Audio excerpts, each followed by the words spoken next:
Baik, hari ini kita akan membahas terkait dengan sikap kepribadian dan perilaku investor.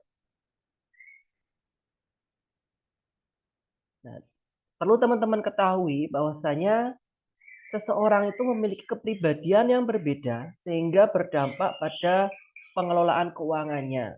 Nah, ini teman-teman harus mengenali kepribadian seperti apa sih saya ini, bagaimana cara saya mengelola sehingga keuangan saya terkelola dengan baik dan bermanfaat untuk bisa mengevaluasi bagaimana perencanaan pengelolaan keuangan.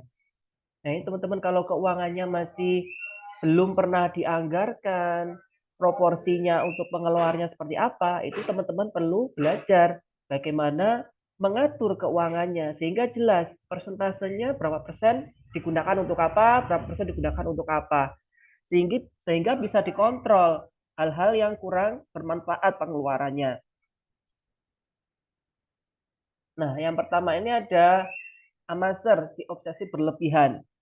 Mereka yang sangat menyukai uang dan cenderung menyeimbangkan uang yang mereka miliki baik untuk kebutuhan keinginan masa kini maupun masa depan.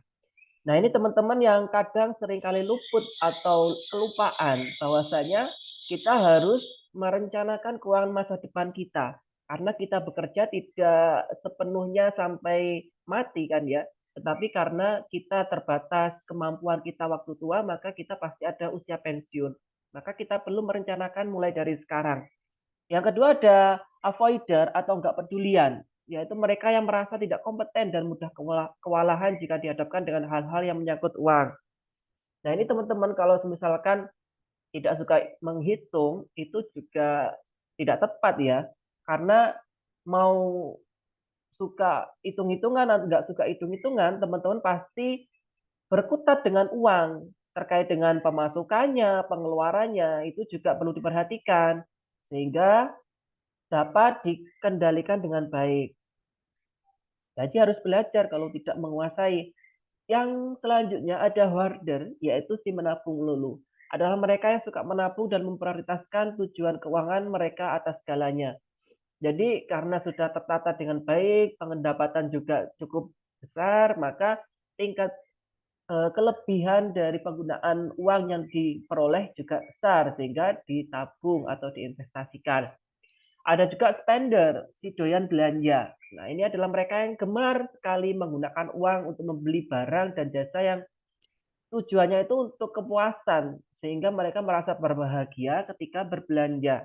Nah, ini teman-teman perlu waspadai sikap-sikap yang kurang baik. Nah, sikap yang baik ya perlu ditingkatkan.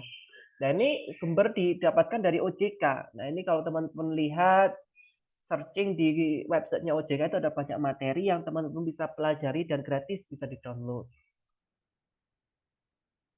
Nah, tes kepribadian investor dapat digunakan untuk gambaran singkat tentang jenis investornya.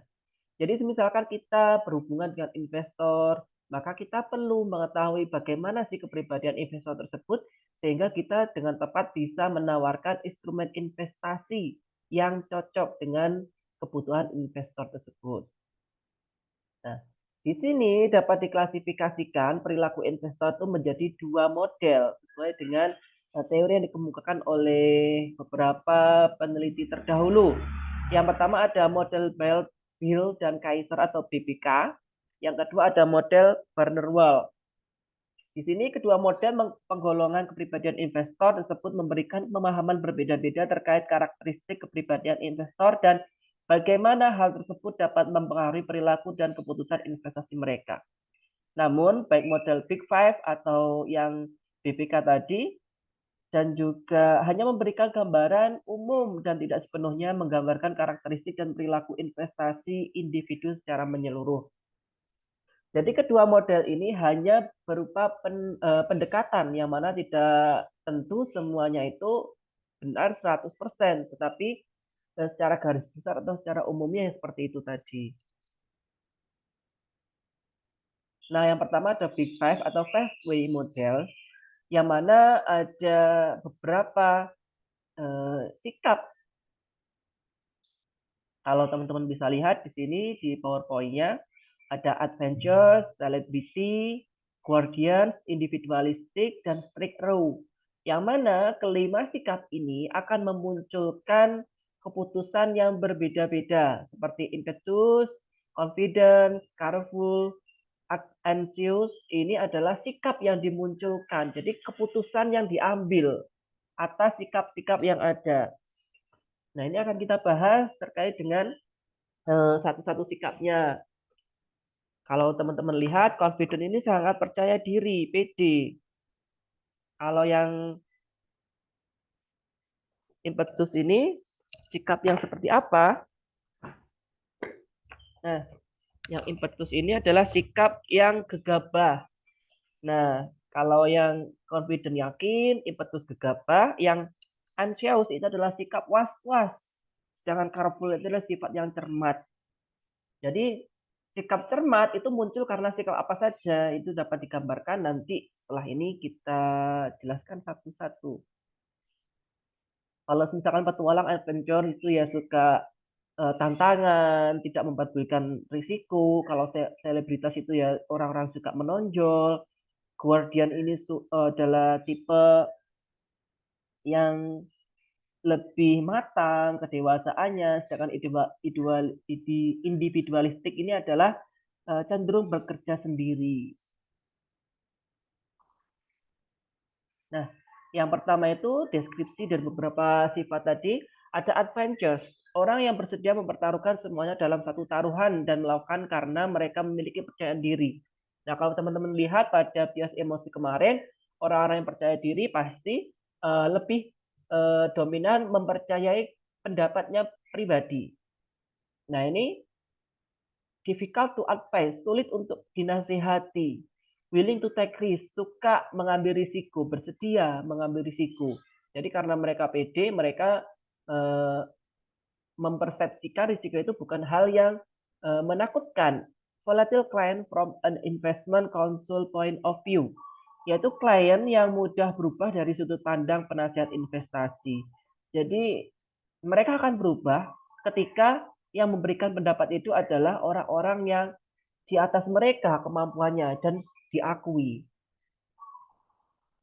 Yang kedua ada selebriti, yaitu mereka orang-orang yang berada di tempat aksi atau sebagai pusat perhatian. Mereka takut ditinggalkan, mereka benar-benar tidak memiliki ide investasi sendiri. Jadi investasi yang mereka ambil berdasarkan dari ikut pendapat orang lain. Describe for maximum broker. Selebriti ini adalah tipe orang yang menjadi sasaran empuk oleh broker. Nah, ini karena mudah terkontaminasi dengan pendapat orang lain. Selanjutnya ada individualis. Orang-orang ini cenderung menempuh jalannya sendiri dan dilambangkan oleh pebisnis kecil, profesional, independen seperti pengacara, konsulat, dan insinyur. Yang mana mereka mencoba membuat keputusan sendiri dalam hidupnya. Karena pada umumnya mereka sebagai top leader, meskipun organisasi, lembaga, atau bisnisnya kecil. Carefully going about things, berhati-hati tentang hal-hal yang ada. Jadi mereka karena mereka mengambil keputusan sendiri, otomatis mereka mempertimbangkan dampaknya, sehingga mereka sangat berhati-hati. Certain degree of confidence, tingkat keyakinan tertentu. Jadi mereka akan yakin dengan kemampuannya sendiri ketika ada dasar dari pengambilan keputusannya. Rational investor with whom the portfolio managers can talk sense. Jadi investor rasional yang dapat diajak bicara oleh manajer portofolio. Jadi mereka mengambil keputusan bukan karena sikapnya, emosinya, tetapi karena data atau objektivitasnya. Sehingga ketika diajak diskusi itu mereka mampu mengungkapkan alasan-alasannya.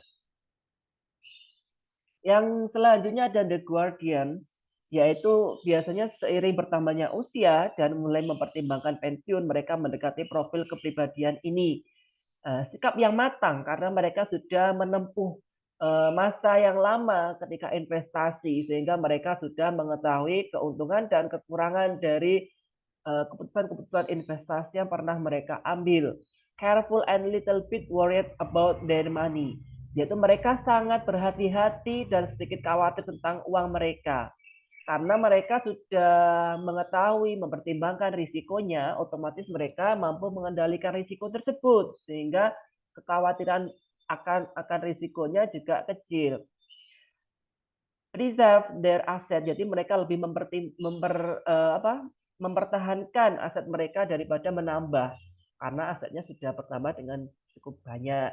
Not interested on volatility or excitement, yaitu tidak tertarik pada volatilitas atau kegembiraan, yang mana mereka lebih condong pada kestabilan. Mereka tidak cenderung untuk mencari fluktuatif atau volatilitas berubah-ubahnya dari investasi mereka. Jadi mereka lebih menyukai yang stabil saja karena mereka sudah terbatas waktu, tenaga, dan usianya juga. Lack confidence in their ability to forecast the future and look for guidance. Kurang percaya diri dalam kemampuan mereka untuk meramalkan masa depan dan mencari bimbingan. Karena mereka ini sudah banyak pengalamannya, maka mereka kurang mempercayai kemampuannya sendiri untuk meramalkan masa depan. Mereka lebih membutuhkan pendapat-pendapat profesional. The straight arrow, ini yang titik yang di tengah tadi ya, will balance cannot be placed in any quadrant and hence fall near center, yaitu kalau straight arrow itu panah lurus seimbang dengan baik tidak dapat ditempatkan di kuadran manapun karenanya jatuh di dekat pusat.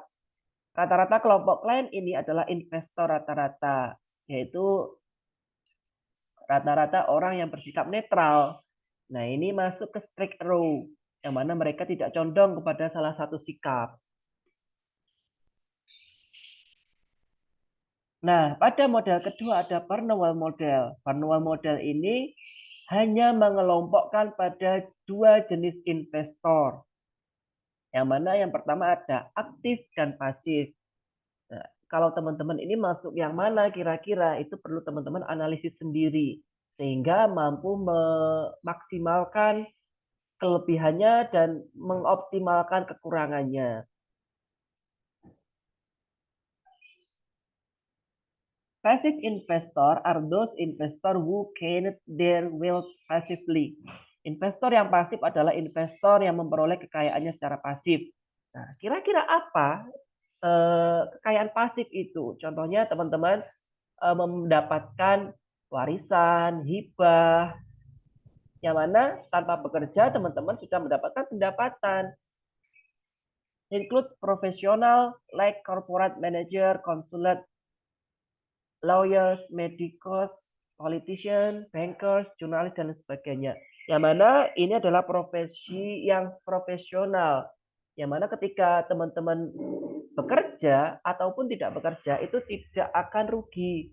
Paling ya cuma tidak mendapatkan pendapatan. Sedangkan yang aktif investor adalah individu yang mempertaruhkan modalnya untuk mendapatkan kekayaan. Nah, toleransi mereka terhadap risiko lebih tinggi daripada kebutuhan akan keamanannya. Yang mana ini adalah pengusaha, adalah investor aktif contohnya. Jadi yang aktif ini mereka menggunakan modal untuk mendapatkan pendapatan. Mereka lebih prefer mendapatkan pendapatan daripada risiko. Karena mereka kalau nggak bekerja, mereka nggak dapat uang. Karena modalnya pasti akan hilang juga. Berbeda dengan yang sudah profesional tadi, profesi yang ada, mereka nggak bekerja, nggak kehilangan gelar doktornya, gelar pekerjanya, ataupun gelar jurnalisnya, tetapi mereka nggak dapat uang. Tetapi ketika misalkan ya pengusaha pebisnis nggak jualan, ya mereka akan rugi sewa tempat, rugi peralatannya nggak dipakai, rugi bahan bakunya akan membusuk dan sebagainya. Sehingga dua sikap tadi memunculkan 8 personality atau kepribadian investor yang mana digambarkan pada deskripsi di bawah ini visualnya. Ada idealis pragmatis, ada farmer integrator, ada reflektor realis. Jadi dari sisi ini adalah kebalikan dari sisi ini. Idealis kebalikannya pragmatis, farmer kebalikannya integrator, reflektor kebalikannya realis. Yang mana Dari ke-6 sifat ini akan menjadi 8 sifat. Yang IFT ini misalkan idealis, farmer, reflektor. Dengan IFR ini adalah idealis, farmer, realis, dan seterusnya sampai PNR ini adalah pragmatis, integrator, dan realis. Jadi ini adalah gabungan-gabungan dari sikap yang ada. Nah, kita bahas idealis dan pragmatis. Idealis ini adalah menaksir terlalu tinggi kemampuan investasi mereka. Karena mereka idealis, percaya diri, mereka pasti pede-pede saja, pasti berhasil. Display too much optimism about capital market, menampilkan terlalu banyak optimis tentang pasar modal. Don't seek out information that contradict their view. Jangan mencari informasi yang bertentangan dengan pandangan mereka. Karena mereka terlalu percaya diri, otomatis idealis, mereka tidak mempertimbangkan pendapat orang lain. Yang mana seringkali enggan melakukan penelitian menyeluruh atau mengumpulkan informasi secara dalam terkait dengan hal ini menjadi mangsa pasar yang spekulatif.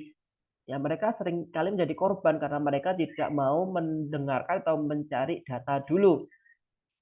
Jangan subject to following bias, yang mana mereka itu menjadi subjek dari bias-bias. Jadi mereka itu condong bias atas keputusan yang diambil, seperti overconfidence, optimism, attribution, illusion, control, repetitiveness. Yaitu sikap-sikap yang muncul karena emosi mereka yang bermain. Kita sudah bahas pada minggu sebelumnya.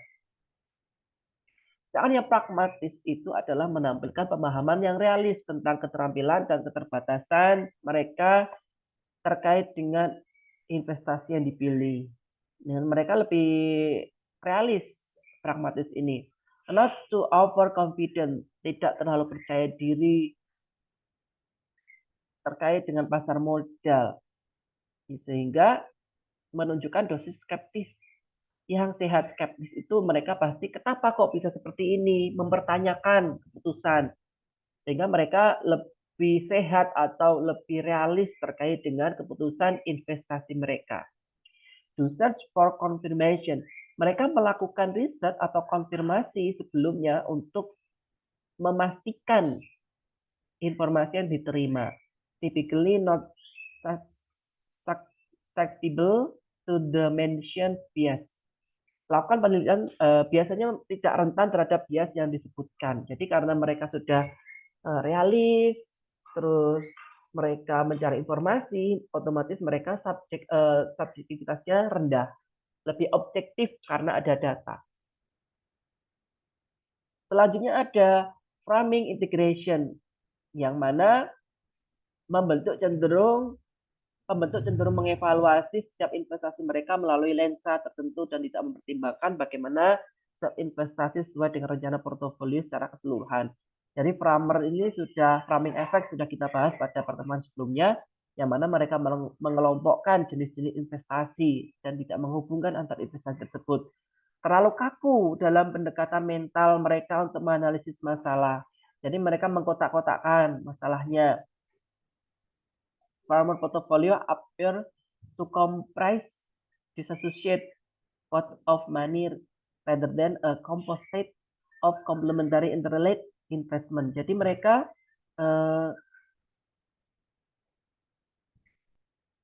memisahkan antara instrumen-instrumen investasi dari pengelompokan uang mereka.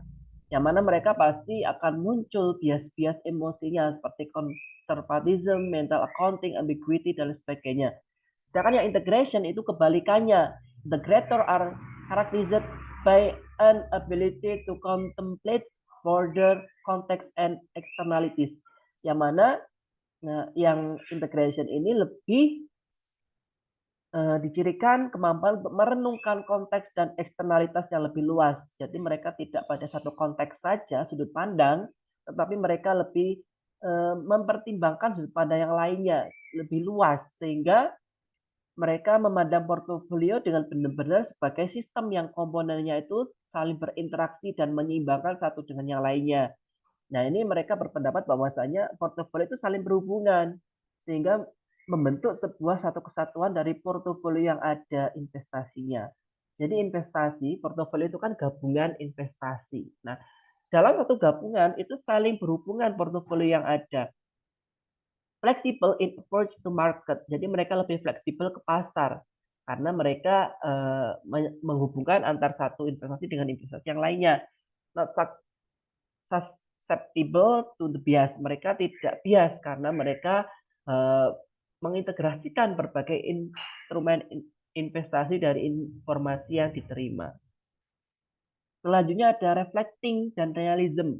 Reflecting ini mengalami kesulitan hidup dengan konsekuensi dari keputusan mereka dan kesulitan mengambil tindakan untuk memperbaiki perilaku mereka, yaitu membenarkan dan merasionalisasi tindakan yang salah dan ragu untuk mengakui keputusan yang tidak berjalan dengan baik. Jadi mereka tuh merasionalisasi, membenarkan pemikiran mereka sendiri. Kalau kemarin kita lihat bahwasanya ketika benar itu adalah kemampuan saya, ketika salah itu adalah kesalahan orang lain. Nah, ini masuk reflektor.